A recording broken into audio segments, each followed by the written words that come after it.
ఓం నమః శివాయ.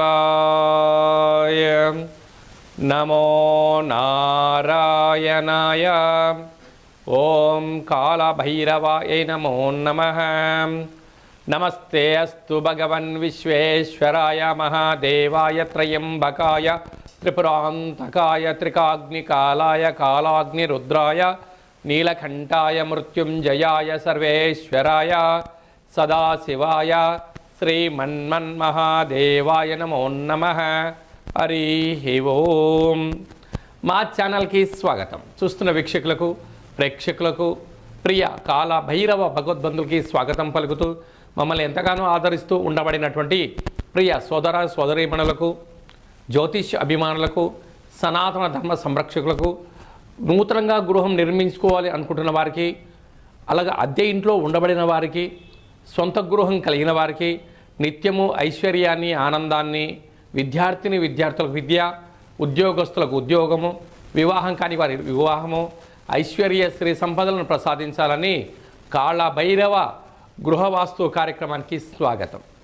కుంభరాశి వారికి ఒకవైపు ఏళ్లనాటి శని సంచార స్థితి చివరార్ధ సంచార స్థితిలో ఉంది కనుక వివాహం ఆలస్యం అవ్వడం, అయిన దంపతులు అన్యోన్యంగా లేకపోవడం, ఆర్థిక ఇబ్బందులతో సతమతమవుతున్నారా?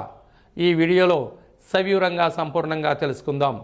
కుంభరాశిలో ఏ ఏ నక్షత్రాలు వస్తాయి అనగా ధనిష్ఠా నక్షత్రంలోని 3వ పాదం, 4వ పాదం, శతభిష నక్షత్రంలోని 4 పాదాలు, పూర్వాభాద్ర నక్షత్రంలోని 1, 2, 3 పాదాలు కలిపితే కుంభరాశి. రాశాధిపతి శని భగవానుడు. శని భగవానునికి మనం మంత్రం ఏం చెప్పుకుంటామయ్యా అంటే ఓం శని అరిష్టేతు సంప్రాప్తే శని పూజాంచకారయేత్ శని ధ్యానం ప్రవక్ష్యామి ప్రాణపీడోప ఉపశాంతయే అని చెప్తూ ఉంటాం. ఒకవైపు ఏలనాటి శని చివరార్ధ సంచార స్థితి. వివాహం అవ్వాలి అంటే శుక్రుడి యొక్క బలం ఉండాలి. గృహం నిర్మించాలి అంటే శుక్రుడి యొక్క బలం ఉండాలి. వాహనం కొనాలి అంటే శుక్రుడి యొక్క బలం ఉండాలి. విదేశానం వెళ్ళాలి అంటే శుక్రుడి యొక్క బలం ఉండాలి. అన్నిటికీ భోగ విలాసపరుడి జీవితం పొందాలి అంటే శుక్రుడి యొక్క బలం ఉండి తీరాలి.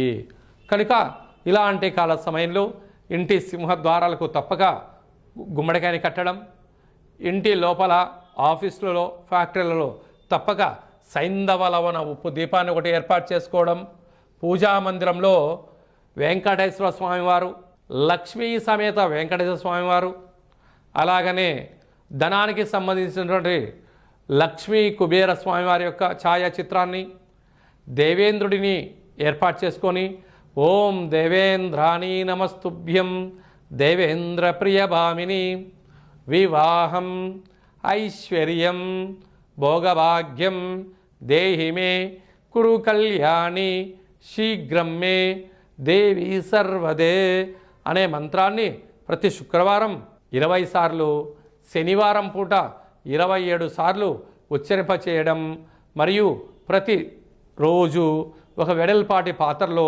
పచ్చిపాలు, తెల్ల నువ్వులు, అటుకులు, నెయ్యి, చక్కెరను నెయ్యిని వేసి సూర్యభగవానికి నైవేద్యంగా పెట్టి ఈ యొక్క పాలను తీసుకుని వెళ్ళి మహాదేవుడికి అభిషేకం చేసి తీర్థంగా మీరు స్వీకరించినట్లయితే మంగళగౌరి అమ్మవారి యొక్క ఆశీస్సులు, సూర్యనారాయణుడి యొక్క కృప కటాక్ష వీక్షణలు, శ్రీమన్నారాయణుడి యొక్క ఆశీస్సులు, కుబేరుడి యొక్క ఆశీస్సులు, సైంధవలవన ఉప్పు దీపం యొక్క ఆశీస్సులు, పూజామందిరంలో ఉండబడిన దేవేంద్రుడి యొక్క ఆశీస్సుల వలన వద్దన్నా వివాహం అవుతుంది.